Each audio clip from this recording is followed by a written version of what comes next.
état d'esprit positif t'aide non seulement à imaginer ce que tu veux être, mais t'aide aussi à le devenir. Ton état d'esprit peut te mener vers le succès ou te détruire. Nous connaissons tous quelqu'un qui est négatif, qui se plaint tout le temps et qui n'est jamais content, qui critique tout.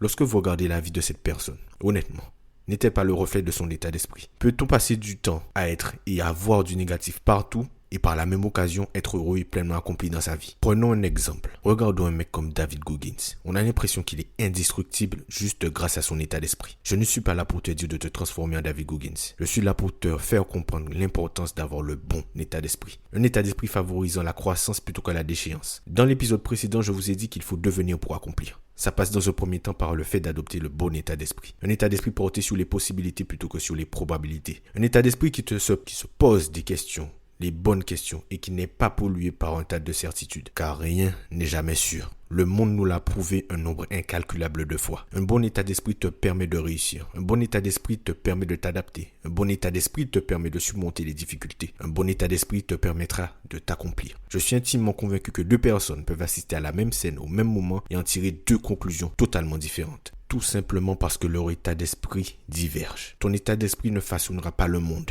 mais il façonnera ton monde. Tu verras des opportunités là où d'autres ne verront parfois que des problèmes. Deux personnes peuvent regarder la même voiture. Là où l'un verra une épave, l'autre y verra un diamant qu'il faut polir. Mais c'est quoi un bon état d'esprit? C'est un état d'esprit ouvert et curieux. C'est un état d'esprit qui a conscience qu'il peut tout accomplir s'il s'en donne les moyens. Et quand je dis tout, c'est tout. Le bon état d'esprit, c'est celui qui priorise, qui n'écoute pas ses pensées négatives. Car oui, l'état d'esprit positif, le bon état d'esprit n'est pas épargné par les pensées négatives. Par cette petite voix qui, parfois, lui chuchote de ne pas aller au sport parce que son canapé est douillet. Le bon état d'esprit, c'est celui qui sait ce qui est bon pour lui sur le long terme et qui ne laissera pas des décisions à court terme le plomber. Mais mieux encore, le bon état d'esprit, c'est celui qui a conscience qu'il peut tout changer, faire la différence. Le bon état d'esprit se crée à votre guise. Vous pouvez toujours le façonner. Vous êtes le maître et le créateur. Si vous en avez la volonté, vous pouvez passer du négatif au positif, car vous possédez toujours le pouvoir de choisir et de décider. Ce pouvoir, c'est le vôtre. Vous pouvez vous dire aujourd'hui, je vais décider ce que je veux être et je ne vais pas tolérer d'être moins que ce que je pourrais être. La majorité des gens n'ont pas conscience de ce qu'ils pourraient être.